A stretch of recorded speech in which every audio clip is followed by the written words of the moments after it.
নমস্কার বন্ধুরা, আজ আমি নিয়ে চলে এসেছি তোমাদের সামনে ম্যাজিক শোর্ড মুভির এক্সপ্লেনেশন নিয়ে। এটা রিলিজ হয়েছিল 2021-এ।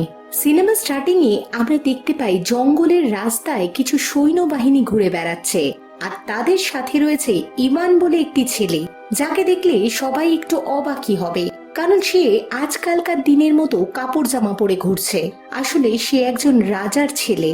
রাজা তার জাদু বলের ক্ষমতায় তার ছেলেকে অন্য একটি দুনিয়ায় পাঠিয়ে দিয়েছিল, যাতে তার শত্রুরা আক্রমণ করলে তার ছেলে অন্তত প্রাণে বেঁচে যায়। আর ওই দুনিয়ায় গিয়ে ইভান একজন অনাথ ছেলের মতোই সারাটা জীবন কাটিয়েছে। কিন্তু হঠাৎ করে তার সাথে এমন একদিন একটা ঘটনা ঘটে, যার ফলে সে তার নিজের দুনিয়ায় আবারও ফেরত চলে আসে।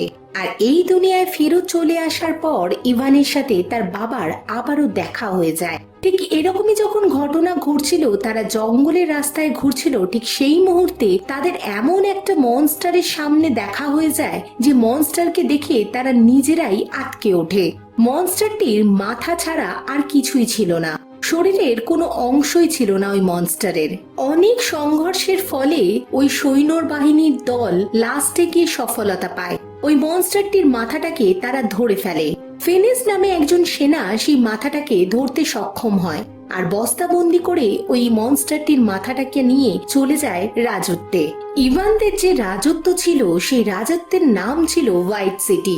একদিন দেখা যায় ওই হোয়াইট সিটিতে বাজার বসেছে। সেখানে একজন মহিলা বাজারে গিয়ে বাজার করছে। ঠিক সেই সময় তার ঝোলা থেকে একটি আপেল চুরি করে একটি বাচ্চা মেয়ে পালিয়ে যায়, আর জঙ্গলের রাস্তায় গিয়ে সেই আপেলটাকে সে মনের সুখে খেতে লাগে। ঠিক সেই মুহূর্তে বাচ্চা মেয়েটির চোখে পড়ে জঙ্গলের ভেতরে একটি চকচকে ফুলের দিকে, আর ফুলটা দেখে সে এতটাই আকর্ষিত হয়ে যায়, সেই ফুলের দিকে সে এগিয়ে যায়। লোভে পড়ে যখন সে ফুলটাকে ছিঁড়তে যায়, কিছু কাঁটা এসে তার হাতে লেগে যায়। যখন বাচ্চাটির হাতে কাঁটা লেগে গেছে, ঠিক সেই সময় ওই মহিলাটিও চলে আসে বাচ্চার কাছে, যার ঝুড়ি থেকেই বাচ্চাটি আপেল চুরি করেছিল।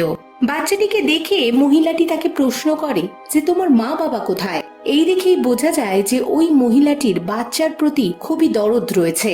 হঠাৎ করে মহিলাটিরও চোখে যায় যে ওই ফুলটি ফুটে রয়েছে। ফুলটিকে দেখে সেও লোভ সামলাতে পারেনি। যখন সে ফুলটার দিকে হাত বাড়ায়, তার হাতেও কাঁটা লাগে। সে আর কোনো কথা না বাড়িয়ে বাচ্চাটিকে নিয়ে ওই জঙ্গল থেকে বেরিয়ে যায়। নেক্সট সিনে দেখা যায় আবারও ইভানকে। সে তার নিজের রুমে ফেরত চলে আসে। ইভানের ঘরটা দেখলে সবাই অবাক হয়ে যাবে, কারণ ইভানের ঘরে অত্যাধুনিক সমস্ত জিনিসপত্র তার ঘরে উপস্থিত ছিল, যেটা সে ভবিষ্যৎকালে গিয়ে নিয়ে আসতো বারবার। যেমন ধরা যেতে পারে washing machine, TV, cooker, gas oven, সমস্ত রকম কিছুই। আর এগুলোকে চালানোর জন্য ইভান একটা জেনারেটরেরও ব্যবস্থা করে রেখেছিল, যাতে এই সব জিনিসপত্রগুলো সে খুব সহজেই ব্যবহার করতে পারে। হঠাৎ করেই দেখা যায় ইভানের রুমে বেলিসিয়া বলে একটি মেয়ে আসে, আর এসে ইভানের সাথে কথা বলতে লাগে। আর অন্যদিকে সেনাবাহিনীরা যখন দেখে বাইরে একটি জেনারেটর চলছে, আর জেনারেটরটাকে দেখতেও অদ্ভুত রকম, তারা জীবনেও কখনো ওটা দেখেনি, সেটাকে একটি দানব মনে করে ওই জেনারেটরটিকে বন্ধ করে দেয়। বলা যেতে পারে প্রায় খারাপই করে দেয়। অন্যদিকে আমরা ওই মহিলাটি আর ওই বাচ্চা মেয়েটিকেও দেখতে পাই। মহিলাটি বাচ্চা মেয়েটিকে সাথে করে নিয়ে তার ঘরে ফেরত চলে আসে। হঠাৎ করে মহিলাটির চোখে পড়ে বাচ্চা মেয়েটির হাতে কি অদ্ভুত ধরনের যেন চিহ্ন ফুটে উঠছে, আর সেই একই রকম চিহ্ন তার হাতেও ফুটে উঠছে। মহিলাটি বুঝে যায় যে ওই ফুলটার জন্যই এই ঘটনা ঘটছে তাদের দুজনের সাথে। অন্যদিকে ইভানকে আমরা দেখতে পাই জেনারেটরটা খারাপ হয়ে যাওয়ার কারণে সে একটু দুশ্চিন্তার মধ্যে পড়ে যায়। তাই বাবার সেই জাদু তরোয়ালটা দিয়ে আবারও একটি পোর্টাল তৈরি করে, আর পোর্টালের মাধ্যমে সে আবার ভবিষ্যতের দুনিয়ায় ফেরত যায়। আর একটি সুন্দর মাঠ থেকে, যেখানে সমস্ত রকম জিনিসই সে কিনতে পারবে, সেরকম জায়গা থেকে সমস্ত জিনিসপত্র অত্যাধুনিক আর সাথে একটি জেনারেটর কিনে নিয়ে তার দুনিয়ায় আবারও সে ফেরত চলে যায়। নেক্সট সিনে দেখা যায় যে মহিলাটি বাচ্চা মেয়েটিকে সাথে করে নিয়ে একটি জাদুঘরের কাছে আসে। জাদুঘর নিয়ে অনেকক্ষণ ধরে ওই বাচ্চা মেয়েটিকে দেখে তার চুল পরীক্ষা করে বলে ওই ভদ্রমহিলাকে যে এই বাচ্চা মেয়েটিকে এক্ষুনি মেরে ফেলো, কারণ এর মধ্যে কোনো শয়তান ভর করেছে। কিন্তু মহিলাটি কোনোভাবে এটা মানতে রাজি ছিল না। তাই জাদুঘরনিকে নানা ধরনের কথা শুনিয়ে সে ওখান থেকে বেরিয়ে আসে। কিন্তু রাতের বেলা তাদের সাথে একটা অদ্ভুত ঘটনা ঘটে। তারা না চাইতেই এমন একটা জায়গায় পৌঁছে যায় যেখানে তারা সকালবেলা ওই চকচকে ফুলটা দেখেছিল। কিন্তু ওখানে পৌঁছানোর পর হঠাৎ করেই দেখা যায় একটা অদ্ভুত রকম গাছের শিকড় এসে তাদেরকে বেঁধে ফেলে। আর সিনটা এখানেই কাট হয়ে যায়। নেক্সট সিন যেখান থেকে স্টার্ট হয় সেখানে দেখা যায় একদিন সকালবেলা হঠাৎ করেই রাজার বাড়ির তরফ থেকে সবার কাছে খবর আসে যে একটা প্রতিযোগিতা হতে চলেছে, আর সেই প্রতিযোগিতায় সবাইকেই অংশগ্রহণ করতে হবে। তার নিজেদের যে শারীরিক দক্ষতা আছে সেটা প্রমাণ করতে হবে। অন্যদিকে দেখা যায় সেই ফিফা বলে যে সৈন্যটি ছিল, যে মনস্টারটিকে ধরে রেখেছিল, সেই মনস্টারটিকে নিয়ে তার ক্ষমতা দেখাতে আসে, আর সে তার ক্ষমতা দেখাতে সক্ষম হয়। এরপর সে রাজাকে চ্যালেঞ্জ করে সেখানে আসার জন্য। অন্যদিকে দেখা যায় যে রাজা তার জাদু তরোয়াল দিয়ে আবার একটি পোর্টাল বানানোর চেষ্টা করে, কিন্তু সেটা সে করতে পারে না। দেখে তার জাদু তলোয়ারের আর কোনো ক্ষমতাই নেই। আসলে ব্যাপারটা এটাই হয়েছিল, বারবার ওই তরোয়ালটা ইউজ করার ফলে সেই ক্ষমতাটাই আস্তে আস্তে নষ্ট হয়ে যায়। রাজা যখন বুঝে যায় যে তার তরোয়ালে আর কোনো ক্ষমতা নেই, তখন সে বাধ্য হয়ে ওই প্রতিযোগিতায় যায়, আর ওখানে গিয়ে তার শারীরিক দক্ষতা সম্পর্কে নানা ধরনের প্রদর্শনী স্থাপন করে। হঠাৎ করেই যখন রাজা সেই কাজগুলো করছিল, ওখানে দুজন ডাইনি চলে আসে আর এসে রাজাকে তার তরোয়ালটা চায়। আসলে এই দুটি ডাইনি সেই ছিল যাকে ওই গাছটি বন্দি বানিয়েছিল, অর্থাৎ ওই মহিলাটি আর বাচ্চা মেয়েটি। এরপর দেখা যায় গেলিনা বলে যে ডাইনিটি ছিল, সে বারবার বলে ওই ডাইনিটিকে আদেশ করে যে তুমি রাজপ্রাসাদের ভেতরে গিয়ে নিয়ে আসো ওই তলোয়ারটি। বারবারা যখন তলোয়ারটি নিতে যায় তখন কিছু সৈন্যবাহিনী তাকে বাধা দেয়। এরপর দেখা যায় গেলিনা তাদের উপর জাদু করে তাদেরকে বশে নিয়ে চলে আসে। নেক্সট সিনে দেখা যায় ওই সৈন্যগুলো একে অপরের সাথে লড়াই করতে শুরু করে দিয়েছিল, আর এই সুযোগ নিয়ে বারবারা একটি পাখির রূপ নিয়ে রাজপ্রাসাদে ঢুকে যায়।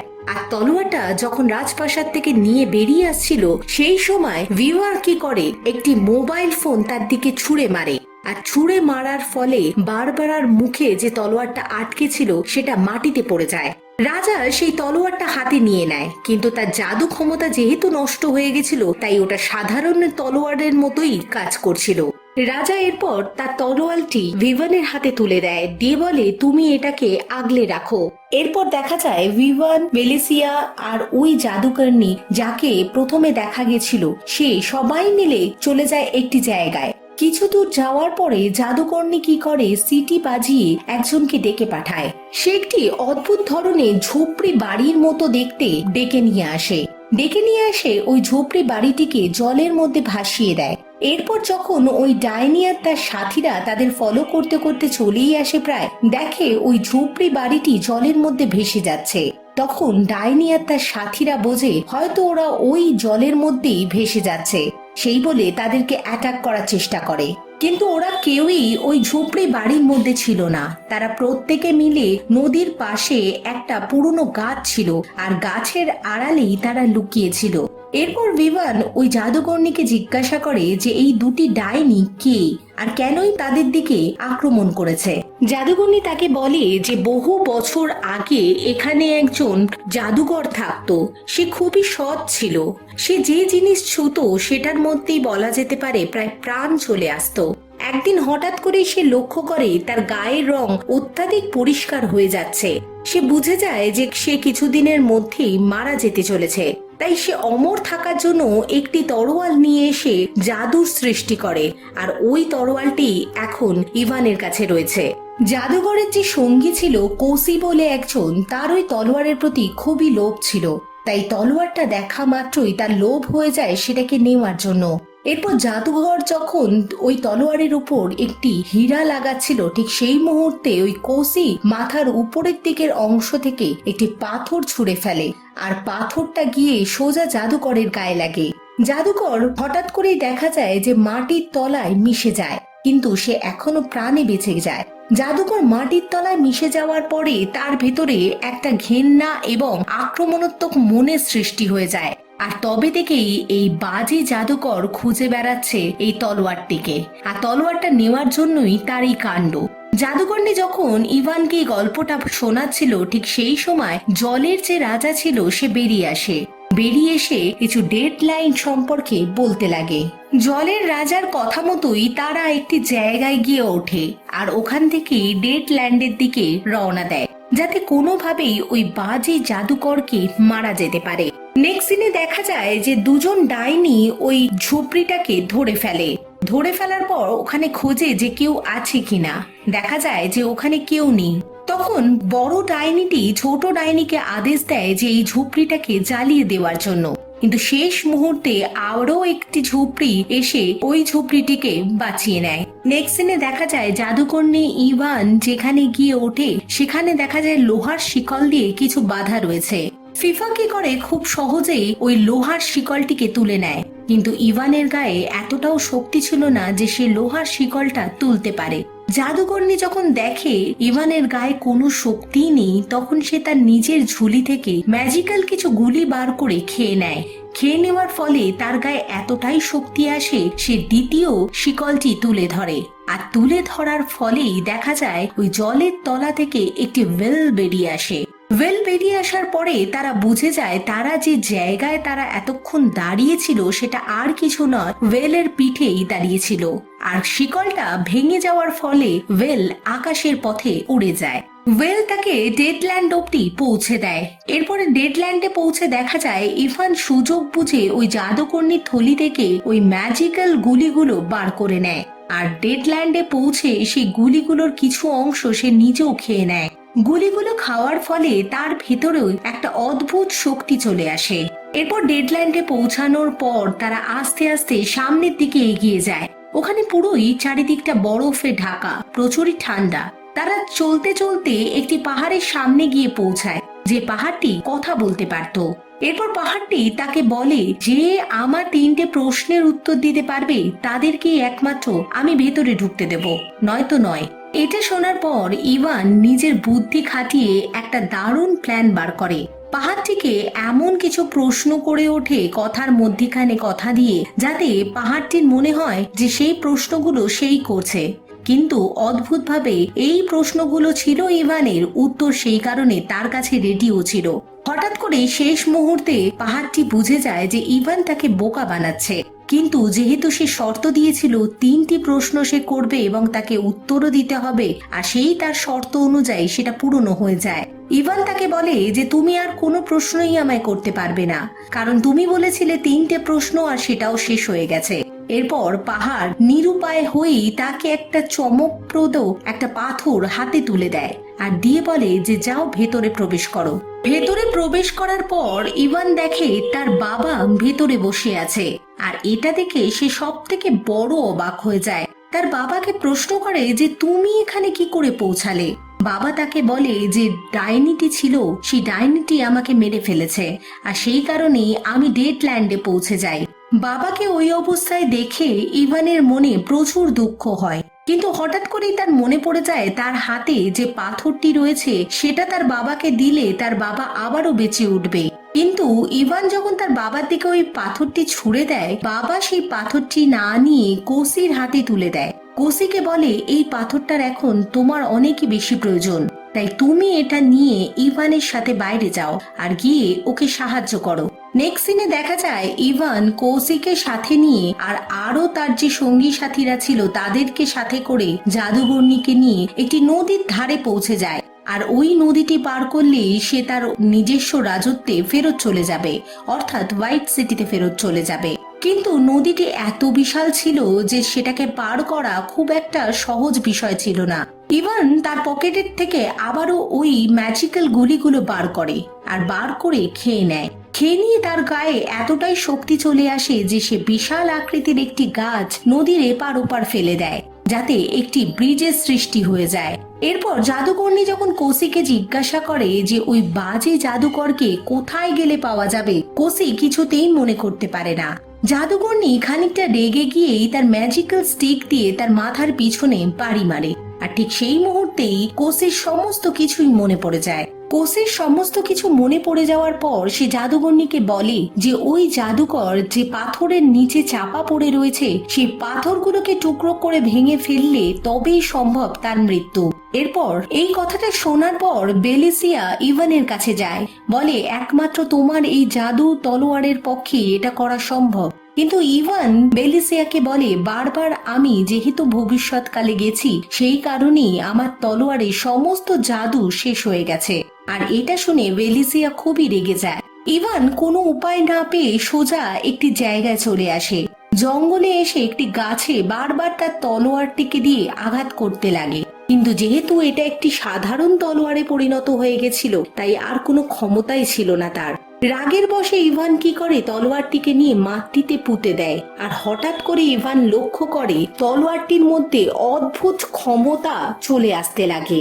সে তলোয়ারটি আবারও তার ক্ষমতা ফিরে পায়। ইভান এটা দেখে খুবই খুশি হয়ে যায়। তার তলোয়ারের ক্ষমতা যাচাই করার জন্য আবারও একটি পোর্টাল বানায়। দেখে সে পোর্টাল তৈরি হয়ে যায়।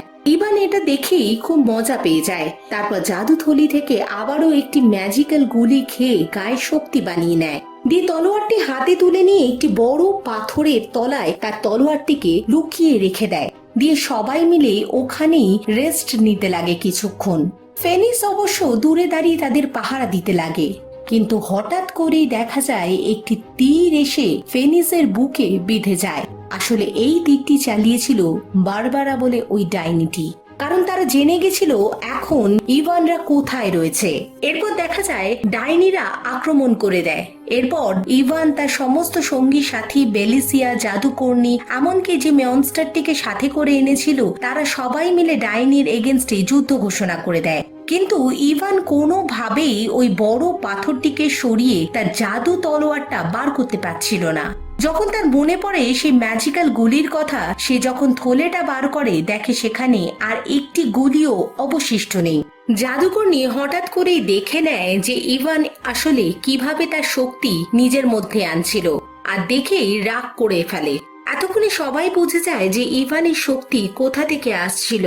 যখন দেখে বারবারা তার সৈন্যবাহিনীরা তাদের উপর অনেকটাই হেভি হয়ে গেছে, তখন তারা ওই যুদ্ধ ছেড়ে পালিয়ে যায়।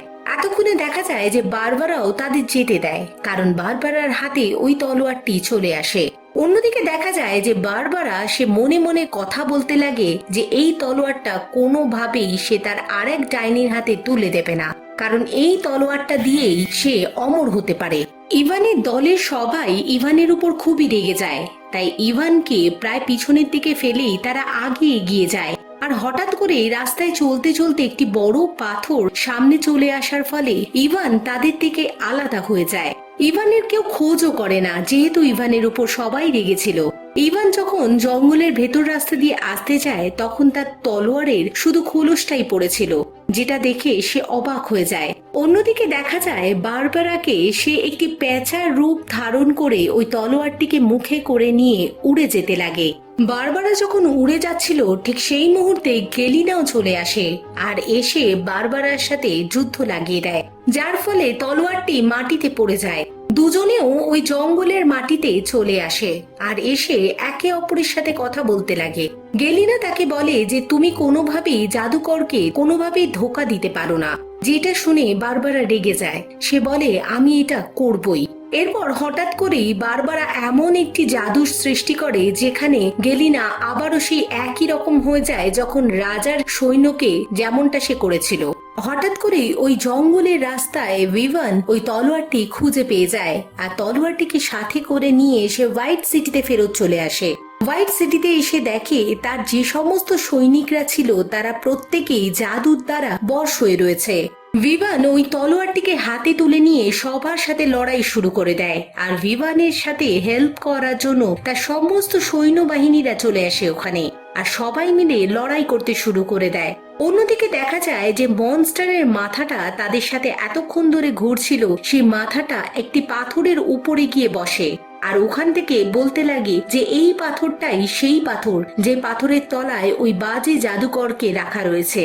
এটা শোনা মাত্রই ইভান আর দেরি না করে তার তলোয়ারটি হাতে তুলে নিয়ে পাথরের বারবার আঘাত করে খন্ড খন্ড করে দেয়, কিন্তু এটা সেই সঠিক পাথর নয়। তখন ইভান কোসিকে জিজ্ঞাসা করে যে তুমি আমাকে বলো যে পাথরটি কোনটা। যখন কোসি কিছু বলতে যাবে সেনার দল এসে কোসির মাথাটা আলাদা করে দেয় শরীর থেকে, কিন্তু কোনোভাবে কোসি তার শরীরের কাটা অংশ দিয়েই হাত দেখিয়ে বলে দেয় যে পাথরটা কোন দিকে রয়েছে। আর তারপরেই দেখা যায় মাথাটা আবারও কোসি তুলে নিয়ে নিজের শরীরে আবার যেরকম ছিল সেই রকম ভাবেই ফিট করিয়ে নেয়। ইভান যেখানে ইশারা করেছিল কোসি সেই দিকেই এগিয়ে যায়। ইতিমধ্যে দেখা যায় গেলিনা এসে যায়, এসে সবার উপর আক্রমণ করে দেয়। কোসির মাথায় আবারও একটি আঘাত চলে আসে, আর আঘাত আসার পরেই কোসির মনে পড়ে যায় যে সে যেটা বলছিল যে পাথরটাকে কেটে ফেললে ওই জাদুকর মারা যাবে, সেটা আসলে নয়। আসলে হচ্ছে যদি পাথরটা কাটা হয় তাহলে জাদুকর খুব ভালোভাবেই স্বাধীন হয়ে যাবে। যতক্ষণে কোসি ছুটে গিয়ে ইভানকে বাধা দেয় ততক্ষণে ইভান একটি আঘাত ওই পাথরে করেই ফেলেছিল। ইভানের একটা আঘাত করার পরই ওখান থেকে একটি আলোর রশ্মি বেরোয়, আর হঠাৎ করে একটি জাদুকর বেরিয়ে আসে, এসেই ইভানের উপর আক্রমণ শুরু করে দেয়। কোসি ওই জাদুকরের সামনে দাঁড়িয়ে বলে যে আমি তোমার শত্রু, যদি আঘাত করার হয় আমাকে করো, এদের নয়। কিন্তু দেখতে দেখতে ওই গাছের আকৃতিতে যে জাদুকরটি রয়েছিল সেই জাদুকরটি সবাইকে মাটির তলায় পুঁতে দিতে লাগে। ইভান হঠাৎ করেই তার বাবার দৃশ্য যেন চোখের সামনে দেখতে পায়। তার বাবা যেন তাকে বলছে যে ইভান তুমি তোমার নিজের শক্তি বোঝার চেষ্টা করো, কারণ আমরা প্রত্যেকেই আমাদের শক্তি পাই মাটি থেকে, তাই তুমি তোমার শক্তিটাকে চেনার চেষ্টা করো। বাবার ভিশন পাওয়া মাত্রই ইভান আর এক মুহূর্ত দেরি না করে ওই জাদুঘরের সাথে লড়াই শুরু করে দেয়, আর লড়াই করতে করতেই তার শিকড়গুলোকে মাটির থেকে উপড়ে নিয়ে চলে আসে। কারণ ইভানের মনে হয়েছিল আমরা যেহেতু মাটি থেকে শক্তি পাচ্ছি, তার মানে আমরা যদি মাটির সাথে মিশে থাকি তবেই আমাদের শক্তিটা ভেতরে ঢুকছে। তলোয়ারও সেইভাবেই শক্তিটা আবারও নতুন করে সঞ্চয় করেছিল। তাহলে এই বাজে জাদুঘরও তার সমস্ত শক্তি মাটি থেকেই পাচ্ছে। যদি তার শিকড়গুলোই মাটি থেকে উপড়ে নিয়ে আসা হয় তাহলে তার সমস্ত শক্তি শেষ হয়ে যাবে। আর এই ভেবেই ইভান এই কাজটা করে। শিকড়গুলো উপড়ে নিয়ে আসার পরেও এক মুহূর্ত দেরি করেনি ইভান। সে তার তলোয়ার দিয়ে একটি পোর্টাল বানায়, আর ওই গাছটি অর্থাৎ জাদু গাছটিকে সাথে করে নিয়ে সে ভবিষ্যতের দুনিয়ায় চলে যায়। ওখানে গিয়ে সে জাদু গাছটিকে বলে যে তুমি এখানে কোনোভাবেই মাটির সাথে জুড়তে পারবে না, কারণ এখানে পুরোপুরি কংক্রিটের একটি পৃথিবী। জাদুকর তাও হাল ছাড়েনি, সে ওই রাস্তাটিকে ভাঙার চেষ্টা করে। ভাঙার পরেও সে তলায় দেখে কোনো মাটিই নেই, কংক্রিটেরই পুরো বেস বানানো। এরপরে অনেকক্ষণ মাটির সাথে জুড়ে না থাকার কারণে আস্তে আস্তে তার শরীরটা নষ্ট হতে লাগে। পুরো শরীরটি নষ্ট হয়ে যাওয়ার পর দেখা যায় যে ভবিষ্যতের দুনিয়ায় যেখানে বেলিসিয়ার রাজার আরো সৈন্যবাহিনীরা ওই গাছের শিকড় দিয়ে বেঁধে রাখা ছিল তারাও পুরোপুরিভাবে স্বাধীন হয়ে যায়। ইভানও একটি পোর্টাল বানিয়ে তাদের কাছে ফেরত চলে আসে, আর জাদুকর্ণী যে ছিল সে তার জাদু মাধ্যমে সমস্ত সৈন্যবাহিনীকে জাদু বল থেকে তাদের নিজেদের জায়গায় ফেরত নিয়ে চলে আসে। গেলিনাও সেই সুযোগ বুঝে ওখান থেকে পালিয়ে বাঁচে। মুভির একদম শেষের দিকে দেখা যায় যে ইভান সমস্ত সৈন্যবাহিনীকে নিয়ে আর হাতে একটি তলোয়ার নিয়ে জঙ্গলের রাস্তায় ঘুরে বেড়ায়। আর ওখানেই হঠাৎ করে দেখা যায় একটি ঝুপড়ি, ছোট ঝুপড়ির পাশে একটি ডিম পড়ে রয়েছে, আর ওখান থেকেই অনেক ঝুপড়ির সৃষ্টি হচ্ছে। আর এরই মাধ্যমে এই মুভিটির এখানেই শেষ হয়ে যায়।